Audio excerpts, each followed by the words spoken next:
Pregando a Bíblia com Spurgeon. Tema deste sermão: o Evangelho Glorioso.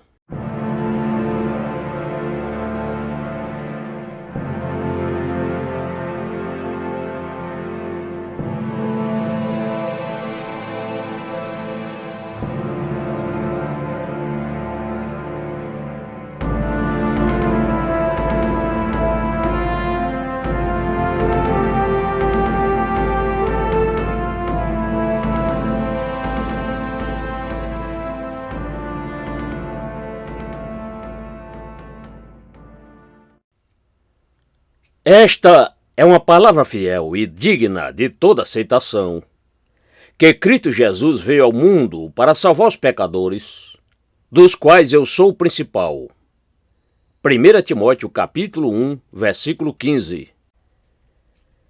Eu imagino que a mensagem entregue pelos servos de Deus às pessoas deva ser sempre chamada de fardo do Senhor. Quando os antigos profetas se separaram de seu mestre, eles tinham tantas condenações, ameaças, lamentações e desgraças para pregar, que seus semblantes estavam tristes e seus corações pesados. Eles geralmente começavam seus discursos anunciando: o fardo do Senhor, o fardo do Senhor. Mas agora, nossa mensagem não é pesada. Nenhuma ameaça e nenhum trovão compõem o tema do pastor do Evangelho. Tudo é misericórdia. O amor é a soma e a substância do nosso Evangelho. Amor imerecido. Amor ao principal dos pecadores. Mas ainda é um fardo para nós.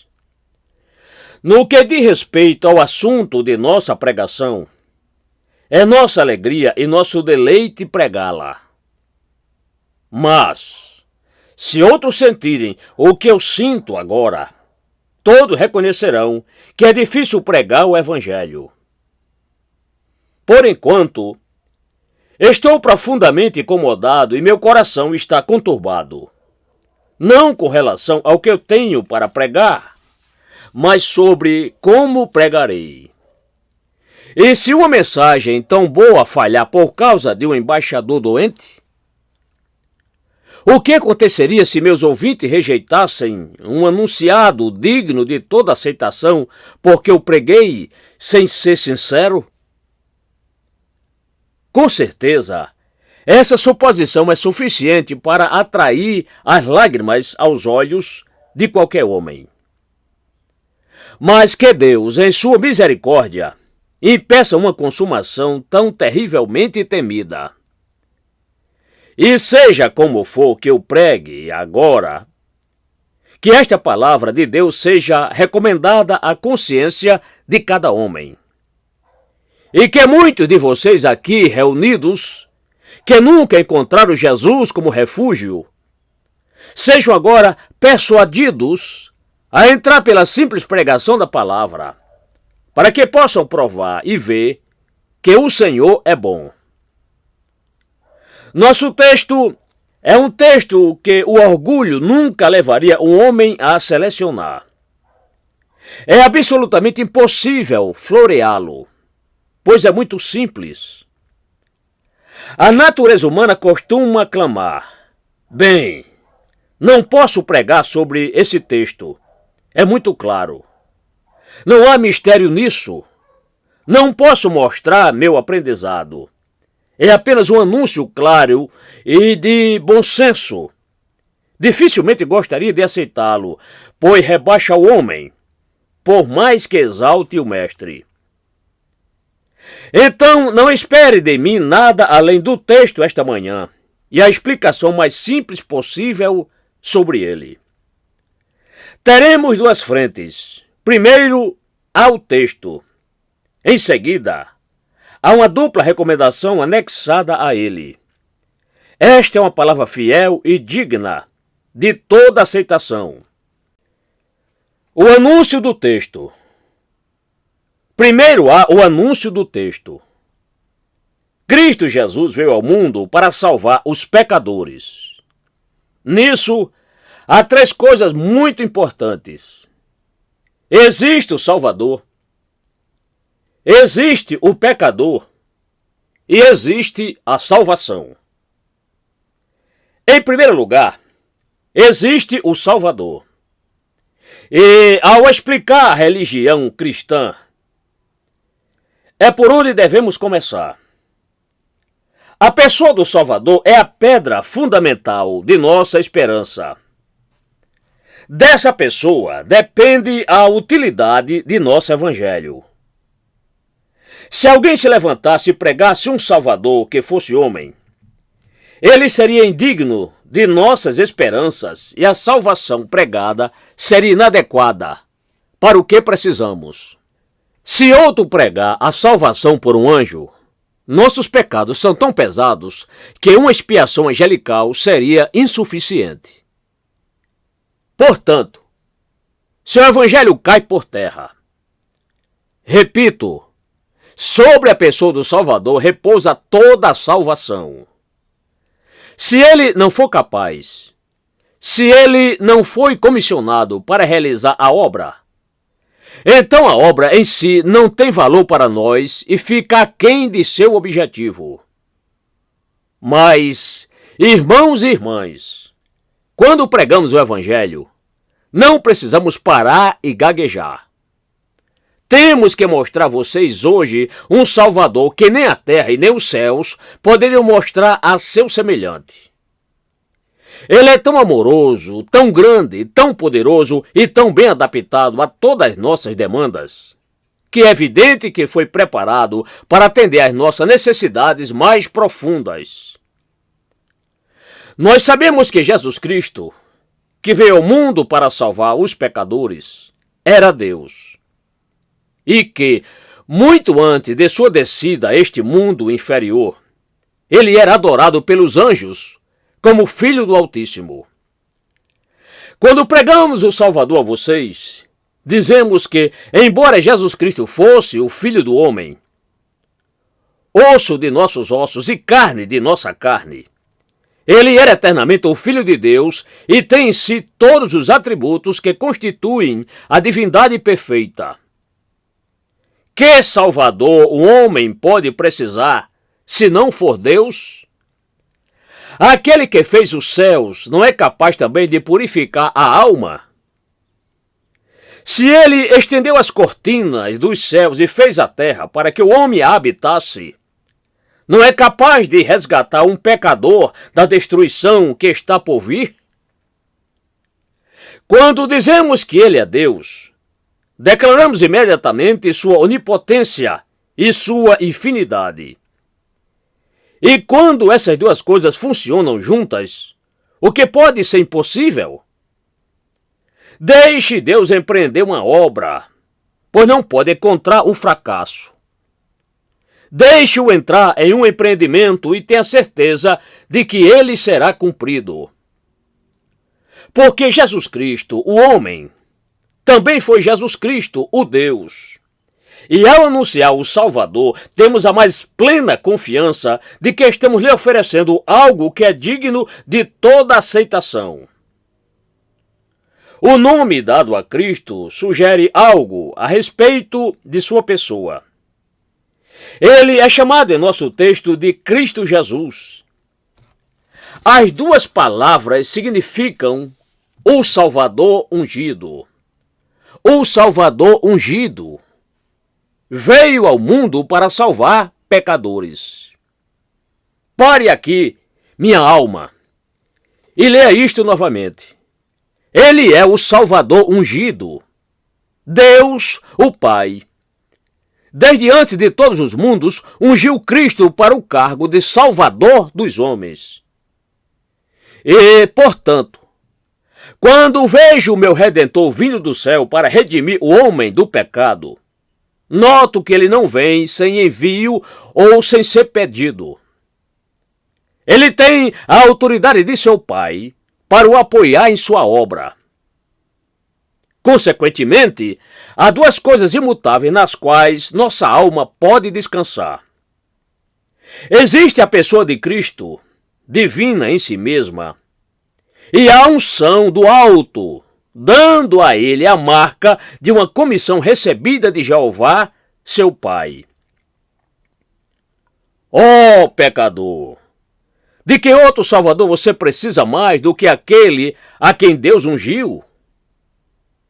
O que mais você pode exigir do que o Filho eterno de Deus para ser seu resgate e a unção do Pai para ser a ratificação do tratado?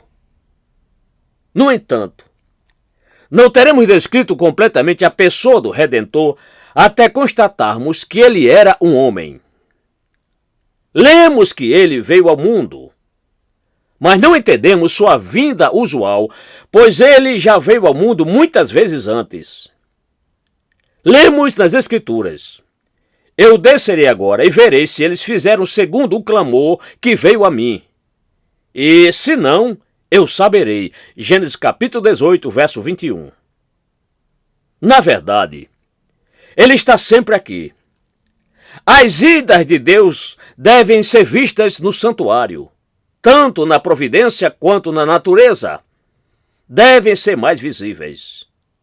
Deus não visita a terra quando faz da tempestade sua carruagem e cavalga sobre as asas do vento. Mas essa visita era diferente de todas as outras. Cristo veio ao mundo no sentido da mais plena e completa união com a natureza humana. Ó pecador! Quando pregamos um Salvador divino, talvez o nome de Deus soe tão terrível que mal pode pensar que o Salvador está à disposição de você. Mas ouçam novamente a velha história. Embora Cristo fosse o Filho de Deus, ele deixou seu trono mais elevado na glória e se curvou à manjedoura. Lá está ele, uma criança do tamanho de um palmo. Vejam, ele cresce da infância à idade adulta e vem ao mundo para pregar e sofrer. Olhem para ele enquanto geme sob o jugo da opressão. Ele é zombado e desprezado. Seu rosto é desfigurado mais do que o de qualquer outro homem em sua forma. Mais do que a dos filhos dos homens. Veja-o no jardim enquanto ele derrama gotas de sangue. Veja-o na câmara de Pilatos, onde é açoitado e seus ombros estão sangrando. Contemple-o na árvore ensanguentada. Veja-o morrendo em agonia elevada demais para ser imaginada, muito menos para ser descrita. Contemple-o na tumba silenciosa. Veja-o finalmente rompendo as cadeias da morte, ressuscitando no terceiro dia e depois ascendendo ao céu, levando cativo o cativeiro. Efésios capítulo 4, versículo 8. Pecadores! Vocês agora têm um Salvador diante de vocês claramente manifesto. Aquele que se chamava Jesus de Nazaré, que morreu na cruz, que tinha inscrito na cruz, Jesus de Nazaré, Rei dos Judeus. Este homem era o Filho de Deus, o resplendor da glória de seu Pai e a imagem expressa dele. Adquirido por seu Pai antes de todos os mundos, gerado, não feito, sendo uma substância com o Pai. Ele não teve por usurpação ser igual a Deus, mas fez-se sem reputação, tomando sobre si a forma de um servo, fazendo-se semelhante aos homens.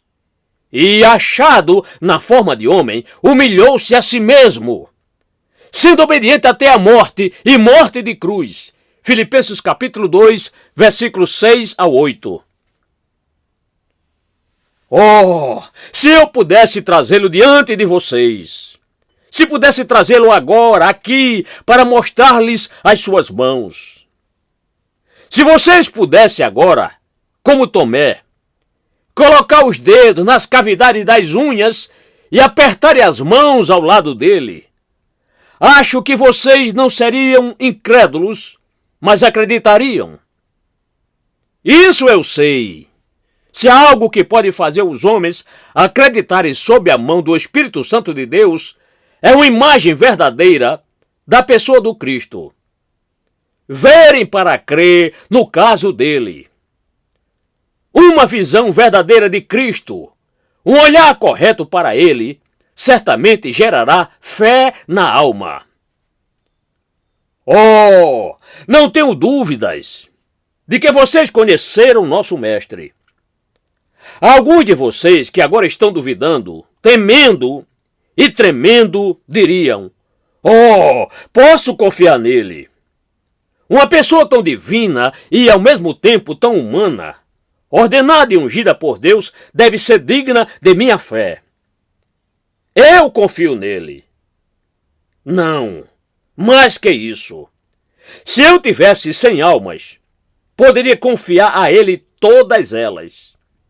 Ou se eu fosse responsável por todos os pecados de toda a humanidade, e fosse o próprio reservatório e dissipador da infâmia deste mundo, poderia confiar nele mesmo então.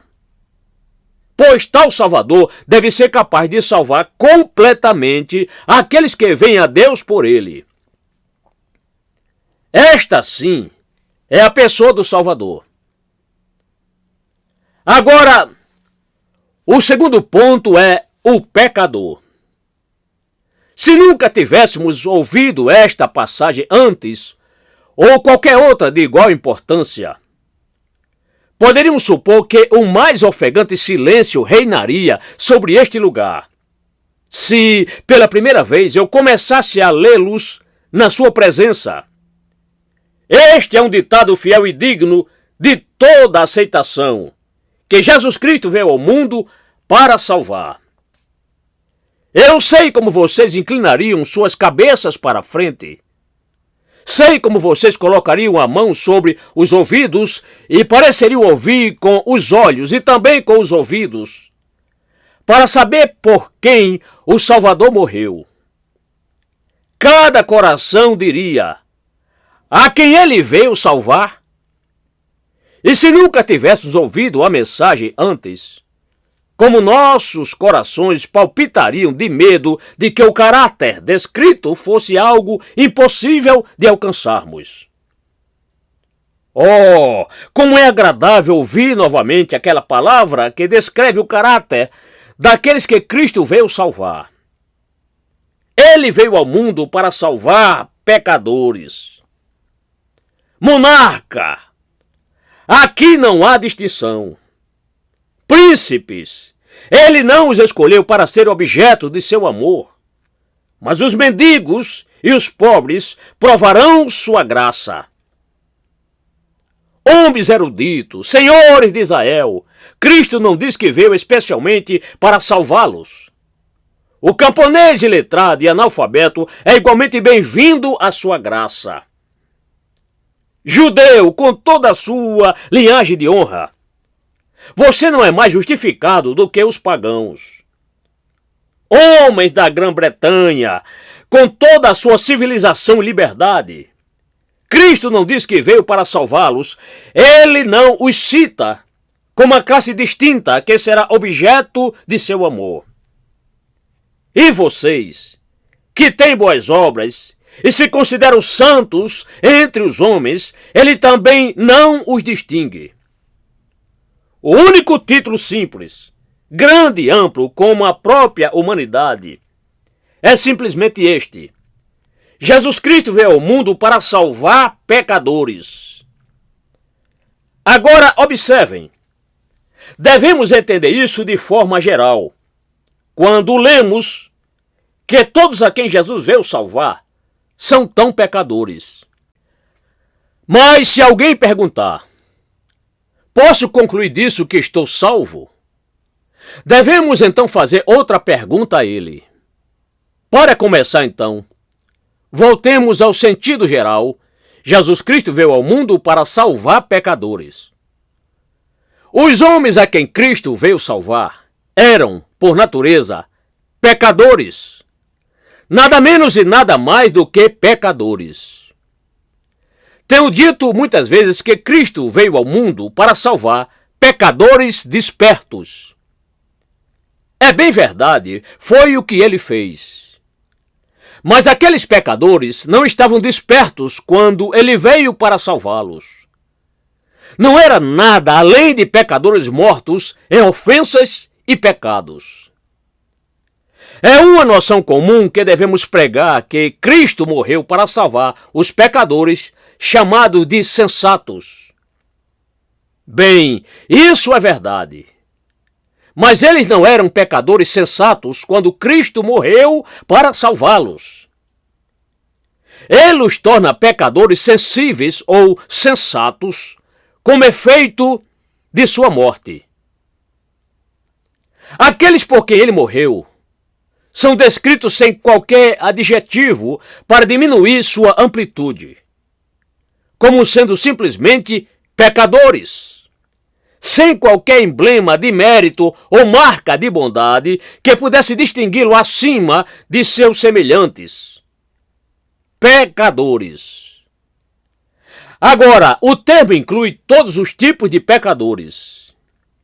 Existem alguns homens cujos pecados parecem ser poucos, com formação religiosa e educação moral. Não caem nos abismos do pecado. Eles se contentam em navegar ao longo das margens do vício e não se lançam nas profundezas dele. Cristo morreu por esses, pois muitos deles foram levados a conhecê-lo e amá-lo. Que nenhum homem pense, por ser menos pecador do que os outros, que há menos esperança para ele. É estranho que muitas vezes pensem assim. Se eu fosse um blasfemador, diz alguém, ou injurioso, eu poderia ter mais esperança. Embora eu saiba que pequei muito aos meus próprios olhos, cometi tão pouco erro aos olhos do mundo que mal posso pensar que estou incluído. Oh, não diga isso. O texto diz pecadores. Se você pudesse colocar nessa lista, seja no topo ou no final, você ainda está dentro dela. E a verdade ainda válida é que aqueles que Jesus veio salvar eram originalmente pecadores. E você, sendo tal, não tem nenhuma razão para acreditar que está excluído. Cristo morreu também para salvar pecadores de uma espécie oposta. Há homens que não ousamos descrever. Seria vergonhoso falar das coisas que eles fazem no privado. Houve homens que inventaram vícios que o próprio diabo ignorava. Houve homens tão bestiais que o próprio cão era uma criatura mais honrada do que eles. Ouvimos falar de seres cujos crimes foram mais diabólicos, mais detestáveis, do que qualquer ação atribuída até mesmo ao próprio maligno. No entanto, meu texto não os exclui. Não encontramos blasfemadores tão profanos que não podiam falar sem blasfemar? A blasfêmia, que a princípio era algo tão terrível para eles, agora se tornou tão comum que eles blasfemavam antes de fazer suas orações e usavam palavras de baixo calão enquanto cantavam louvores a Deus. Tornou-se parte de sua comida e bebida, algo tão natural para eles, que a própria pecaminosidade não os choca. Eles fazem isso continuamente. Quanto às leis de Deus, eles se deleitam em conhecê-las pelo simples prazer de quebrá-las. Fale a eles de um novo vício e você irá agradá-los. Eles se tornaram como aquele imperador romano cujos parasitas nunca poderiam agradá-lo melhor do que inventando algum novo crime. Eles são homens que perderam a cabeça no abismo do pecado infernal. Homens que não se contentam em sujar os pés enquanto caminham pela lama. levantar o alçapão com o qual selamos a depravação e mergulharam no próprio canil, rebatendo na própria imundície da iniquidade humana. Mas não há nada em meu texto que possa excluir até mesmo eles, pois muitos ainda serão lavados no sangue do Salvador e incluídos no amor dele. Este texto também não faz distinção quanto à idade dos pecadores. Vocês se tornaram brandos por fora, mas estão turbulentos por dentro com o pecado. Vocês somam camadas de crime. E agora, se alguém fosse cavar através dos vários depósitos de inúmeros anos, descobriria relíquias de pedras de pecado juvenis escondidas nas profundezas de seus corações rochosos. O que antes era completamente tenro se tornou seco e endurecido. Você caiu muito no pecado. Se você fosse se converter agora, não seria, de fato, uma maravilha da graça divina? Para o velho cavalho ser dobrado, oh, como é difícil! Agora que se tornou tão robusto e resistente, pode ser dobrado? O grande agricultor pode treiná-lo? Pode ele enxertar em um talo tão velho e áspero algo que dê frutos celestiais? Ah, ele pode, pois a idade não é mencionada no texto. E muitos dos homens mais antigos provaram o amor de Jesus em seus últimos anos. Mas, diz alguém, meu pecado teve agravações peculiares relacionadas a ele. Pequei contra a luz de Deus e contra o conhecimento. Eu pisoteei as orações de uma mãe. Eu desprezei as lágrimas de um pai. Os avisos dados a mim foram negligenciados. Enquanto estava de cama, o próprio Deus me repreendeu. Minhas resoluções têm sido frequentemente feitas e esquecidas. Quanto à minha culpa, não deve ser medida por nenhum padrão comum. Meus pequenos crimes são maiores do que as mais profundas iniquidades de outros homens. Pois pequei contra a luz de Deus, contra as pontadas da consciência e contra tudo que deveria ter me ensinado melhor. Bem, meu amigo, eu não vejo que você se encontra excluído. Meu texto não faz distinção, a não ser esta: pecadores. E no que diz respeito ao meu texto, não há limite algum. Devo lidar com o versículo como ele está. Mesmo por você, não posso consentir em limitá-lo. Diz: Jesus veio ao mundo para salvar pecadores. Houve homens como você salvos. Por que então você não deveria ser? Houve abusadores dos mais grosseiros, ladrões mais vis e meretrizes mais depravadas que foram salvas. Então, por que não você, mesmo que seja como eles? Pecadores de 100 anos foram salvos. Temos exemplos registrados de tais casos. Então, por que não você? Se de uma das instâncias de Deus geralmente podemos inferir uma regra, e, além disso, temos sua própria palavra para nos apoiar, onde vive o homem que é tão perversamente arrogante a ponto de se fechar para fora e fechar a porta da misericórdia em seu próprio rosto? Não, amados. O texto diz pecadores. E por que não deveria incluir você e eu em sua lista? Cristo Jesus veio ao mundo para salvar pecadores. Mas eu disse, e devo retornar isso: se alguém deseja fazer uma aplicação particular do texto ao seu próprio caso, é necessário que ele leia o texto de outra maneira. Nenhum homem neste lugar deve inferir que Cristo veio para salvar a ele. Aqueles que Cristo veio salvar eram pecadores. Mas Cristo não salvará todos eles. Existem alguns pecadores que, sem dúvida, se perderão por rejeitarem o Cristo. Eles o desprezam. Não vão se arrepender, escolhem sua própria justiça, não se voltam para Cristo. Não terão nenhum de seus caminhos e nada de seu amor.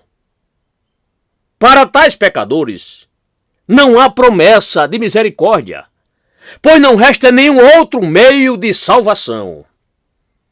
Desprezem Cristo e vocês desprezarão sua própria misericórdia. Afaste-se dele e terão a prova de que seu sangue não é suficiente para você. Desprezem-no e morram assim, sem entregar suas almas nas mãos dele, e vocês terão dado a mais terrível prova de que, embora o sangue de Cristo seja poderoso, nunca foi aplicado em vocês, nunca foi borrifado em seus corações para tirar seus pecados. Se, então, eu quiser saber se Cristo morreu por mim, para que agora eu possa acreditar nele e me sentir salvo, devo responder a esta pergunta: sinto que hoje sou um pecador?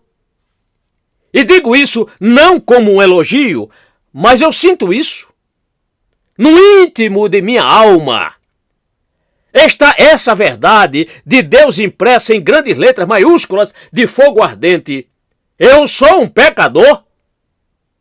Então, se a resposta for positiva, Cristo morreu por mim.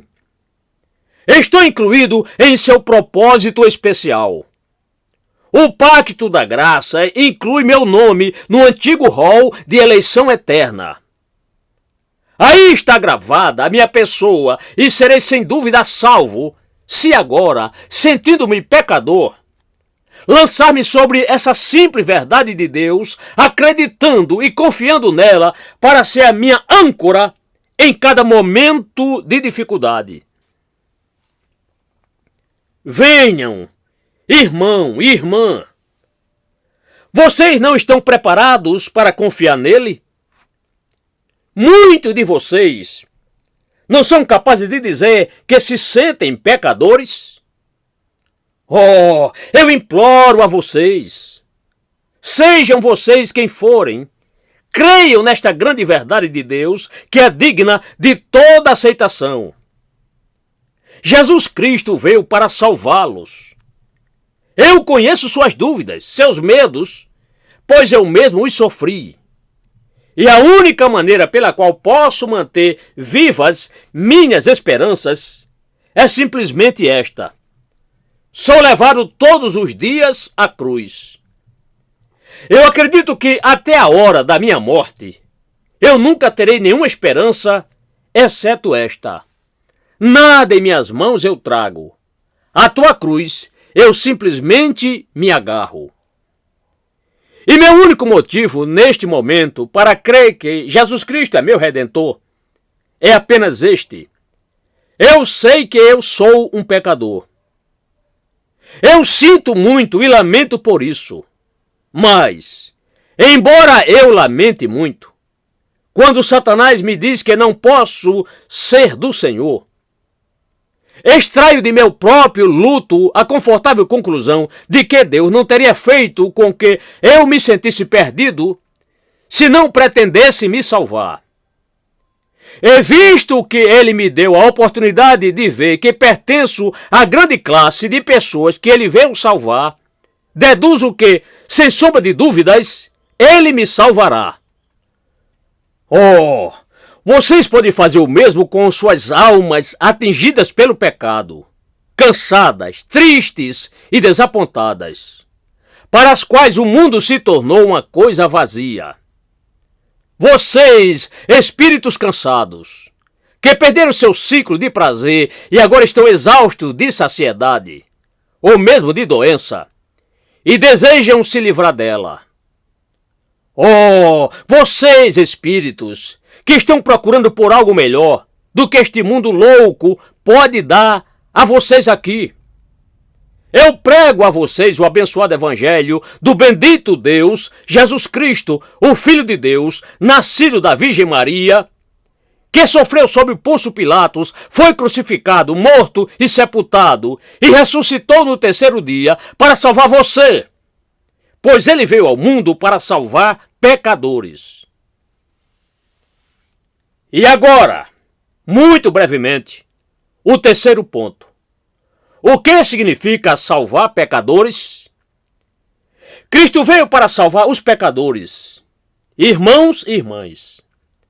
Se vocês precisam de uma imagem para mostrar o que significa ser salvo, deixe-me dá-la a vocês aqui. Há um pobre desgraçado que viveu muitos anos no pecado mais grosseiro. Ele se tornou tão indiferente ao pecado que uma pessoa poderia mudar de pele antes desse homem aprender a fazer o bem. A embriaguez, o vício e a loucura lançaram sua rede de ferro sobre ele, de maneira que se tornou asqueroso e incapaz de escapar de sua repugnância. Está vendo-o? Ele está cambaleando para a ruína. Da infância à juventude, da juventude à idade adulta, ele pecou e agora está chegando aos seus últimos dias. O poço do inferno está queimando em seu caminho, lançando seus raios terríveis imediatamente diante de seu rosto. Mas ele não os vê. Ele continua em sua maldade, desprezando Deus e odiando sua própria salvação. Deixe-o lá. Alguns anos se passaram e agora ouço outra história. Você vê aquele espírito lá, o primeiro entre as fileiras, cantando com o maior prazer os louvores a Deus. Você o vê vestido de branco como emblema de sua pureza. Você vê quando ele lança sua coroa aos pés de Jesus e o reconhece como o Senhor de todos? Ouça! Você ouve enquanto ele canta a música mais doce que já encantou o paraíso? Ouça, a música é esta: o principal dos pecadores sou eu, mas Jesus por mim morreu. Aquele que me amou e que me lavou de meus pecados, em seu sangue seja a glória, honra, majestade, poder e domínio do mundo sem término. E quem é aquele cuja canção assim imita os acordes do serafim? A mesma pessoa que há pouco era tão terrivelmente depravada, o mesmo homem. Ele foi lavado, ele foi santificado, ele foi justificado. Se você me perguntar, então, o que significa salvação? Eu digo a você que ela alcança todo o caminho, desde aquele pobre pedaço de humanidade desesperadamente caído, até aquele espírito que se eleva louvando a Deus. Isso é o que significa ser salvo, ter nossos velhos pensamentos transformados em novos, ter nossos velhos hábitos rompidos e ter novos hábitos adquiridos, ter nossos antigos pecados perdoados e ter a justiça imputada. Ser salvo é ter paz da consciência, paz para o homem, paz com Deus, para que o manto imaculado da justiça imputada seja lançado sobre os nossos lombos e nós mesmos sejamos curados e limpos. Ser salvo é ser resgatado do golfo da perdição, ser levado ao trono do céu, ser libertado da ira, maldição e dos trovões de um Deus irado e levado a sentir e saborear o amor, a aprovação e o aplauso de Jeová, nosso Pai e nosso amigo. É tudo isso que Cristo dá aos pecadores. Quando eu prego este evangelho simples, não tenho nada a ver com aqueles que não se dizem pecadores. Se você deve ser canonizado, se você reivindica a santa perfeição de si mesmo, não tenho nada a ver com você. Meu evangelho é para pecadores e apenas eles. E toda esta salvação tão ampla, brilhante, indescritivelmente preciosa e eternamente segura, é dirigida hoje aos perdidos e à escória. Em uma palavra, é dirigida aos pecadores. Agora, acho que anunciei a verdade do texto. Certamente, nenhum homem poderá me interpretar mal, a menos que eu faça intencionalmente. Jesus Cristo veio para salvar os pecadores. O duplo louvor. E agora? Tenho pouco a fazer. Mas ainda tem o trabalho mais difícil, o duplo louvor do texto. Primeiro é uma palavra fiel. Isso é um louvor para quem duvida. Em segundo lugar, é digno de toda aceitação. Isso é um louvor aos indiferentes e aos angustiados também. Primeiro, é uma palavra fiel. Isso é um louvor para quem duvida. Oh, o diabo, assim que ele encontra homens sob o som da palavra de Deus, desliza por entre a multidão e sussurra em um coração: não acredite. E em outro, ria disso. E em outro, para longe com isso. E quando ele encontra uma pessoa para quem a mensagem foi destinada, alguém que se sente um pecador, ele geralmente fica duplamente ansioso por não acreditar nisso de forma alguma. Eu sei o que Satanás disse a você ali, pobre amigo. Ele disse: não acredite. É bom demais para ser verdade. Deixe-me responder ao diabo com as próprias palavras de Deus. Esta é uma palavra fiel. É tão verdadeira quanto boa. Seria boa demais para ser verdade, caso o próprio Deus não a tivesse dito. Mas na medida em que foi ele quem disse, não é boa demais para ser verdade. Vou lhe dizer por que vocês pensam nisso. É porque vocês julgam os outros usando sua própria medida. Lembre-se de que os caminhos dele não são como os seus, nem os pensamentos dele como os seus. Pois assim como os céus estão acima da terra, os caminhos e pensamentos do Senhor estão acima dos seus. Ora, vocês pensam que, se qualquer um tivesse lhes ofendido, não poderiam perdoá-lo? Sim, mas Deus não é um homem. Ele pode perdoar o que vocês não conseguem. E quando você pegasse seu irmão pelo pescoço, Deus o perdoaria 70 vezes 7. Vocês não conhecem Jesus, ou então vocês acreditariam nele. Achamos que estamos honrando a Deus quando temos grandes pensamentos sobre nossos pecados. Vamos nos lembrar de que, embora devamos pensar muito em nosso próprio pecado, desonramos a Deus se pensarmos que nosso pecado é maior que sua graça. A graça de Deus é infinitamente maior do que o maior de nossos crimes. Há apenas uma exceção que ele já fez, e um penitente não pode ser incluído nela. Rogo-lhes, portanto, tenham pensamentos melhores sobre ele. Pensem em como ele é bom e grande. E quando vocês souberem que isso é verdade, espero que afastem Satanás de vocês e não achem que é bom demais para ser verdade. Sei o que Satanás dirá a você. Bem, se é verdade, não é verdade para você. É verdade para o mundo inteiro, mas não para você. Cristo morreu para salvar pecadores. É verdade que você é um pecador, mas você não está incluído nisso. Diga na cara do diabo que ele é um mentiroso. Não há como respondê-lo, exceto por uma linguagem direta. Não acreditamos na individualidade da existência do diabo, como Martinho Lutero acreditava. Quando o diabo veio até ele respondeu como fazia com outros impostores e o expulsou de casa com uma boa palavra dura. Diga a ele, pela autoridade do próprio Cristo, que ele é um mentiroso. Cristo veio para salvar pecadores.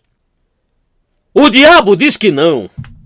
Ele dirá possivelmente que Jesus não o fez, porque declara que não veio para salvá-lo e você se sente um pecador. Diga que ele é um mentiroso e mande-o cuidar de seus negócios. De qualquer forma, nunca coloque o testemunho de Satanás em comparação com o de Cristo.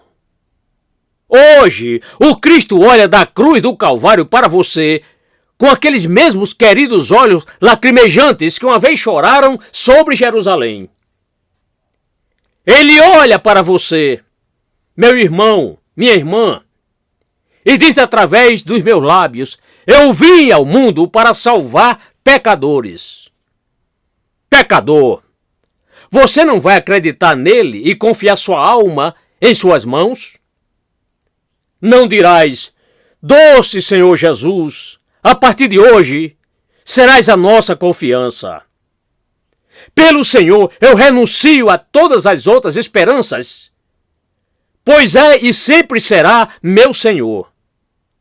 Venha, pobre tímido. Devo me esforçar para tranquilizá-lo, repetindo novamente este texto.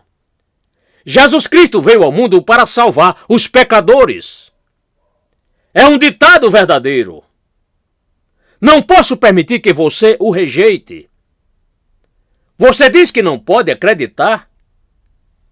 Deixe-me perguntar. Você não acredita na Bíblia? Sim, você diz, em cada palavra dela. Então, esta é uma palavra. Jesus veio ao mundo para salvar os pecadores. Eu cobro sua honestidade. Como você diz, eu acredito na Bíblia. Acredite nisso. Aqui está. Você acredita em Jesus Cristo? Me responda. Você acha que ele mente? Um Deus da verdade se rebaixaria ao engano? Não, você diz, eu acredito em tudo o que Deus diz. Então, é Deus quem diz isso a você em seu próprio livro. Ele morreu para salvar pecadores. Venham mais uma vez. Vocês não acreditam nos fatos? Jesus Cristo não ressuscitou dos mortos? Isso não prova que seu evangelho é autêntico? Se, então, o evangelho é autêntico, tudo o que Cristo declara seu evangelho deve ser verdade. Conforme vocês acreditam em sua ressurreição, eu cobro que acreditem que ele morreu pelos pecadores e se lancem sobre esta verdade. Mais uma vez, vocês vão negar o testemunho de todos os santos no céu e de todos os santos da terra? Pergunte a cada um deles e eles dirão que isso é verdade. Ele morreu para salvar pecadores. Eu, como um dos menores de seus servos, devo prestar meu testemunho. Quando Jesus veio para me salvar, eu digo a vocês que ele não encontrou nada de bom em mim. Tenho certeza de que nada havia em mim que me recomendasse a Cristo. E se ele me amou porque ele prometeu que faria isso. Pois não havia nada amável, nada que ele pudesse desejar em mim. O que sou, sou por sua graça. Ele me fez o que sou. Mas ele me encontrou um pecador no início e seu próprio amor soberano foi a única razão para sua escolha. Pergunte a todo o povo de Deus e lhe dirão o mesmo. Mas você diz que é um pecador grande demais. Ora, você não é maior que alguns que já estão no céu. Você diz que é o maior pecador que já viveu. Eu digo que você está enganado. O maior pecador morreu há alguns anos e foi para o céu. O versículo diz, de quem eu sou o principal. Então, vocês veem, o principal pecador foi salvo antes de vocês. E se o maior foi salvo, por que você não deveria ser? Há pecadores em uma fila e eu vejo um se sobressaindo, que diz: abra um caminho, abra um caminho. Eu estou à sua frente, sou o principal dos pecadores. Dê-me o lugar mais baixo. Deixe-me ficar com o aposento mais baixo. Não, grita outro, você não. Eu sou um pecador maior do que você. Então o apóstolo Paulo vem e diz: desafio todos vocês, Manassés e Madalena, eu os desafio. Eu terei o lugar mais baixo. Eu era um blasfemador, um perseguidor injurioso, mas obtive misericórdia, para que em mim, primeiro, Deus mostrasse sua longanimidade. Agora, se Cristo salvou o maior pecador que já viveu, por maior que você seja, você não pode ser maior que o maior, e então Cristo é capaz de salvá-lo. Oh, eu lhes imploro, pelas milhares de testemunhos ao redor do trono de Deus e na terra, por Jesus Cristo, a testemunha do Calvário, pelo sangue da expiação, que é uma testemunha até agora, pelo próprio Deus e pela sua palavra fiel. Eu imploro a vocês, creiam nesta palavra fiel, que Cristo Jesus veio ao mundo para salvar os pecadores. E agora, para encerrar, a segunda recomendação do texto é para os indiferentes e angustiados. Para o indiferente, este texto é digno de toda aceitação. Oh, homem, você o despreza. Eu vi você franzir os lábios em escárnio. A história foi mal contada e, portanto, você a desprezou. Você disse em seu coração: o que é isso para mim? Se isso é o que o homem prega, eu não me importo em ouvir. Se este é o evangelho, não é nada. Ah, meu Senhor, é algo sim, embora você não saiba. O que eu preguei é digno de sua aceitação.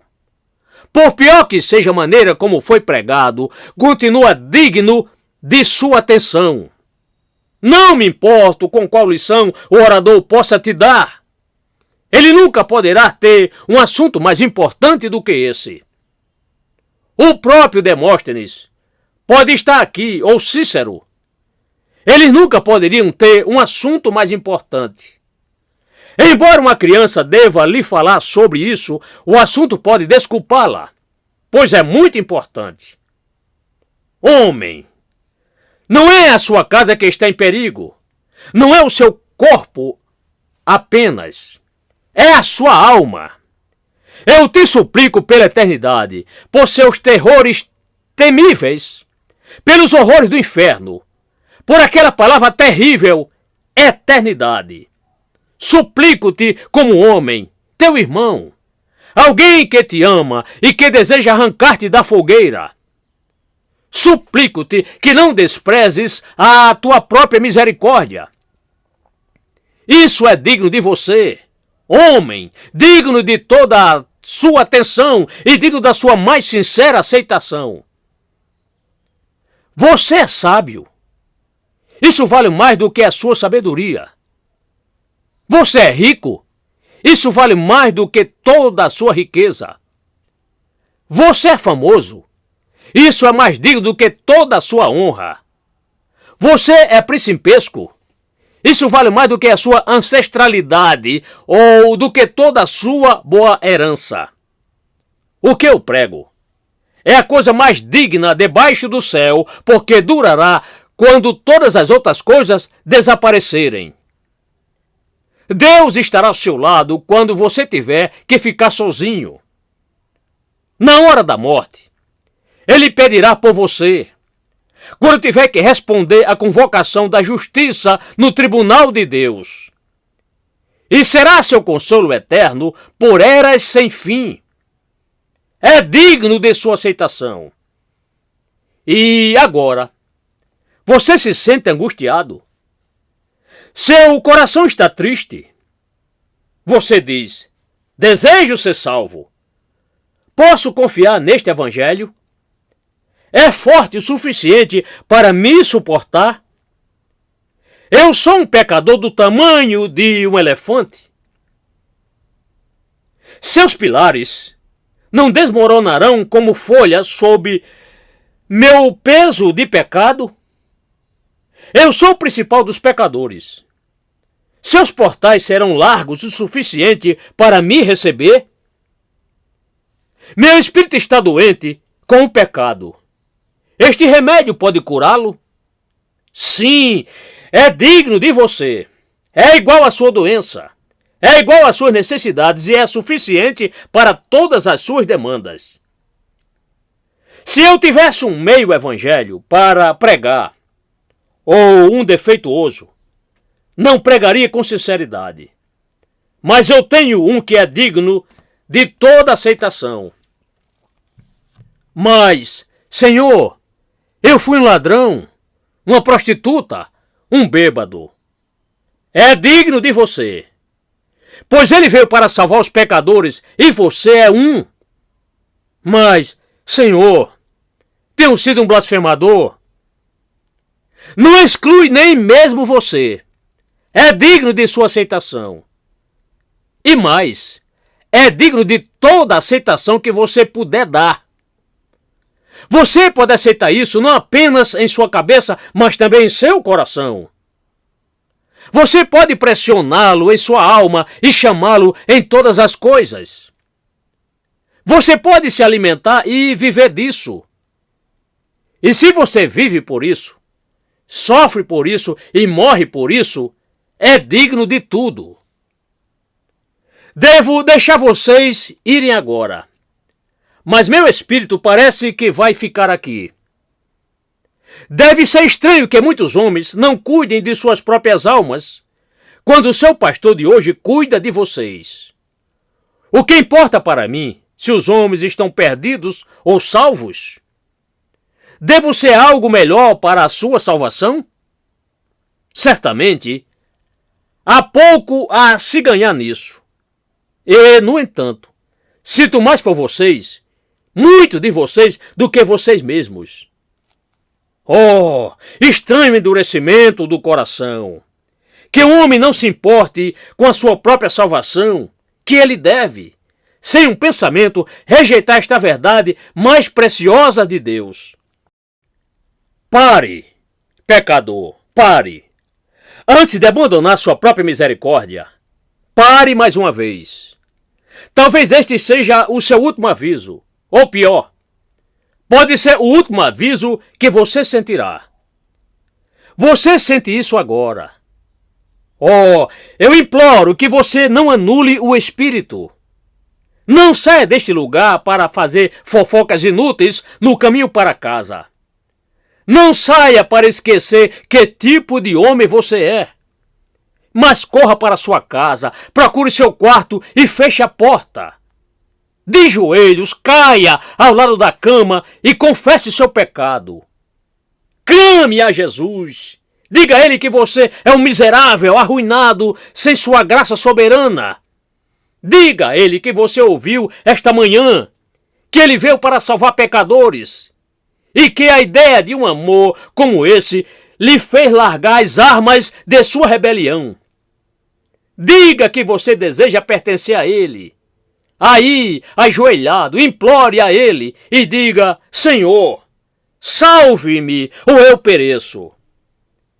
Que o Senhor abençoe a todos vocês pelo amor de Jesus. Amém.